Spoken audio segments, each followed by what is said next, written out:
Hello students, in this lecture video I'll be describing the chapter 5 morphology of flowering plants. Let's get started with the inflorescence. Now what is inflorescence? To understand that, let us see what is a flower. Flower is a modified shoot. Shoot is being modified. How things are modified? See over here. The apical meristem of the shoot is being modified to the floral meristem. The internodes, that is the distance between the regions where the leaves arise, that region does not elongate.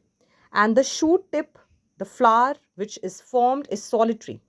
Now the arrangement of flowers on this floral axis means how these flowers are arranged, that is referred to as inflorescence. So let us look at racemose and cymose inflorescence. These are the two types. Racemose, main axis, it continues to grow. New flowers will come above and the old one will move down.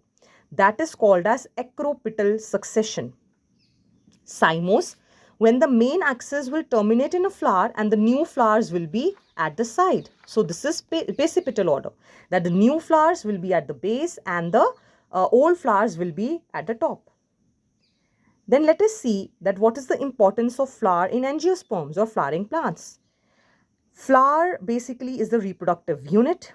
Now let us see its different structures. The swollen end of the stalk of the flower is pedicel, and the swollen end is called as thalamus or receptacle. There are 4 different whorls in a flower. Calyx, which constitutes of sepals. Corolla constitutes of petals. Androecium is the male sex organ and gynoecium is the female sex organ. Perianth is when the calyx and corolla, these are not distinct. Like in a lily flower, these are not separate. It is kind of same. So that is a perianth. Bisexual flower is a flower which has both the androecium and gynoecium, means both the sex organs. Unisexual flower is a flower having either one of them, either male or the female reproductive part. So either stamens or carpel. Now there are different symmetry of the flowers. Depending on that, it can be actinomorphic like radial symmetry, zygomorphic, bilateral symmetry. Asymmetric means it is irregular and it cannot be divided into any halves passing through the vertical plane, like in canna, which is a type of lily. Next, floral appendages. How many petals are present? Depending on that, they can be trimerous flowers, tetramerous or pentamerous flowers.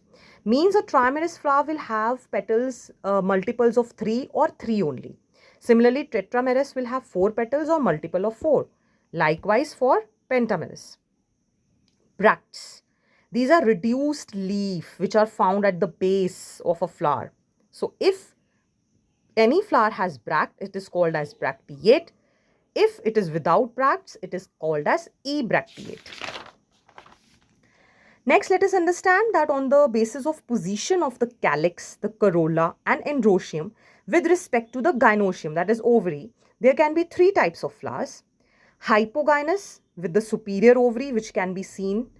Perigynous, half inferior ovary, means like half it is present at the center. Epigynous is inferior ovary. So let us see. Hypogynous means the position of ovary is the highest, means superior.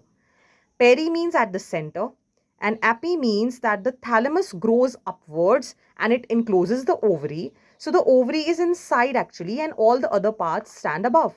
So that is why it is called as inferior ovary. Next, let us understand the main parts of the flower, starting with the calyx. It is the outermost whorl, which is collection of sepals. So it is basically to protect the flower in the bud stage.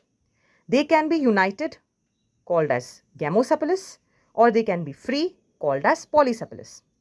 Next, coming to corolla, it is composed of petals and they are brightly colored. Again, if they are united, it is gamopetalous. If they are free, then it is polypetalous. Let us understand estivation as the last part of this video. Estivation means arrangement of sepals or petals. So how these whorls are arranged. So valvate means they will just touch at the margin. Twisted is overlapping one another. Imbricate is again overlapping, but there is no sequence as such. See over here we can see one after the other in twisted, but in imbricate there is no particular direction for the same. In vexillary, it is kind of arrangement of 5 petals in this way. The largest one will overlap the 2 side ones, and then we have the anterior petals The smallest one referred to as keel. Okay, like in the pea plants. So because it is present in pea plants, it is also called as a papilionaceous estivation.